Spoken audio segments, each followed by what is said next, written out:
Have you ever heard a story so bizarre, so utterly strange, that you can't help but wonder how anyone ever believed it? Well, buckle up, because today we're diving into one of history's most absurd and fascinating hoaxes. The tale of Mary Toft, the woman who convinced doctors she was giving birth to rabbits. This isn't just a quirky historical anecdote.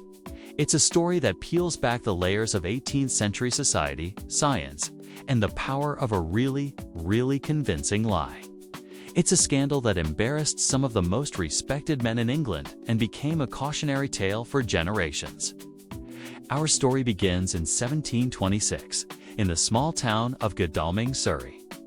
Mary Toft was a young, illiterate servant, about 25 years old.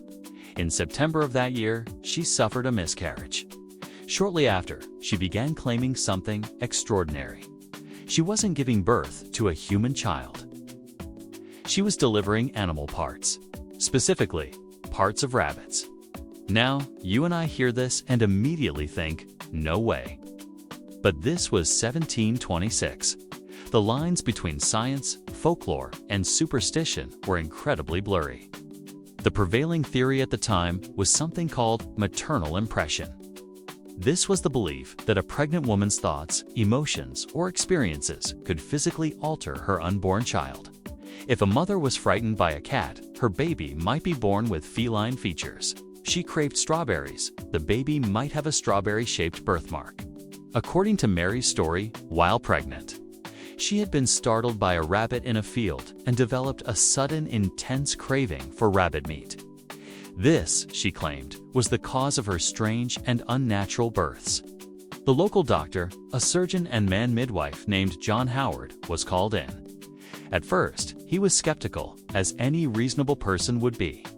But then, he witnessed it himself. He claimed to have helped Mary deliver several pieces of dead rabbits, a rabbit's leg, and even the torso of a rabbit. Howard was baffled but convinced. He began documenting the case, preserving the specimens in jars. He was so certain of this medical marvel that he started writing letters to prominent physicians and even to the royal household. News travels fast, especially when it's this sensational.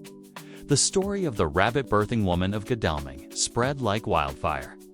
It wasn't just local gossip. It reached the highest levels of society, all the way to King George I. The king was intrigued and, frankly, probably a little concerned. He dispatched two of his most trusted men to investigate: Nathaniel St. Andre, the king's own anatomist, and Samuel Molyneux, the Prince of Wales's secretary. When St. Andre arrived in Godalming, he was met by John Howard, who proudly showed off his collection of preserved rabbit parts. St. Andre examined Mary and, like Howard before him, claimed to witness her deliver the torso of a rabbit. He was sold. He returned to London and published a pamphlet titled A Short Narrative of an Extraordinary Delivery of Rabbits, proclaiming the case to be genuine.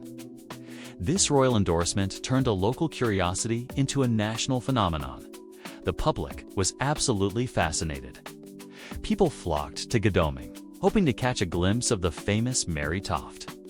The story was everywhere in newspapers, poems, satirical cartoons. Mary Toft was a celebrity. But not everyone was convinced. Another surgeon sent by the king, a man named Sirioka Solers, was highly suspicious. He examined some of the specimens and found something interesting. The dung pellets inside one of the rabbit intestines contained corn, hay, and straw. This meant the rabbit had been eating normal rabbit food shortly before its death. A rabbit that had supposedly developed inside a human womb would not have had access to a field of grass. Allers reported his findings back to the king, but St. Andre, whose reputation was now on the line, dismissed him as a jealous rival. The debate raged on. The medical community was divided. To settle the matter once and for all, Mary Toft was brought to London for closer observation. She was installed in a public bathhouse under constant watch. For days, nothing happened. The public spectacle continued, with crowds gathering outside, but Mary produced no more rabbits. The pressure was mounting.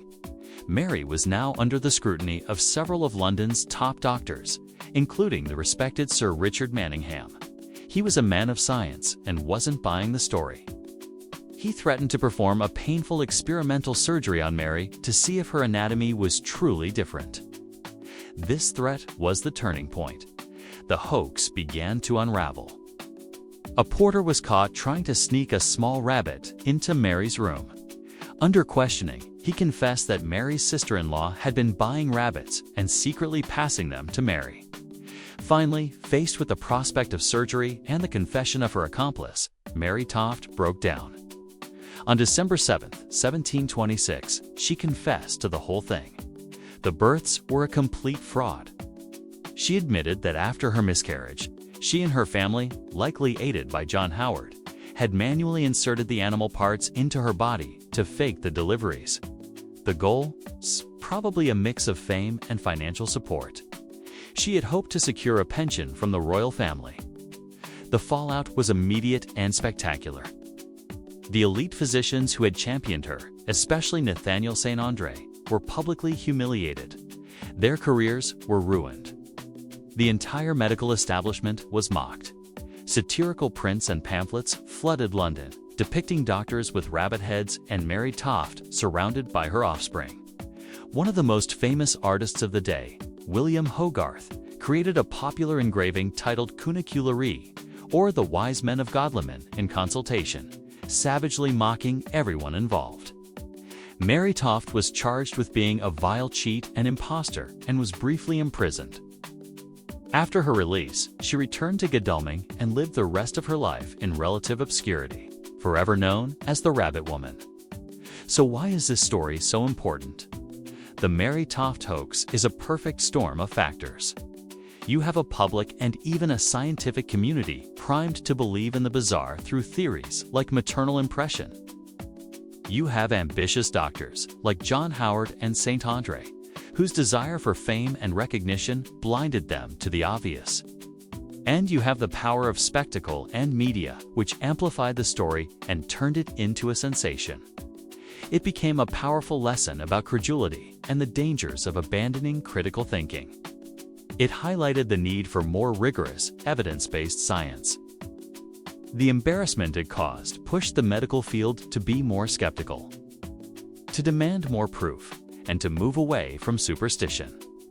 In a way, Mary Toft, an uneducated woman from a small town, inadvertently helped to shape the future of modern medicine, simply by telling one of the most audacious lies in history.